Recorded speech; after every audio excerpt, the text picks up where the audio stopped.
How to download ChatGPT. In this video, guys, I'll be walking through how you can download ChatGPT on both Android and iOS. So just go ahead and open your app store. When you open your app store, if you're using Android, open your Play Store. Just go ahead and search for ChatGPT.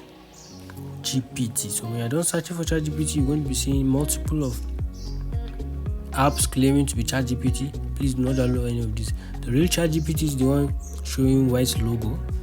As you can see, official app by OpenAI. Go ahead and click on download. When you click on download, you wait for it to finish downloading. So when it's done downloading, guys, go ahead and click on open. When you click on open, it's going to take you to a login page. If you don't have an account, go ahead and create one. If you have an account, if you are open on your system or you have an account on a different place, just click on login. When you click on login, go ahead and log in with your details. So I'm going to go through that step now. So when you're done downloading, you're going to be seeing the prompt welcome to ChatGPT. Click on continue, and that's it, guys. You can use ChatGPT. Go ahead and create a new chat history and check your settings. So if this video is helpful, go ahead and click the like and subscribe button to support.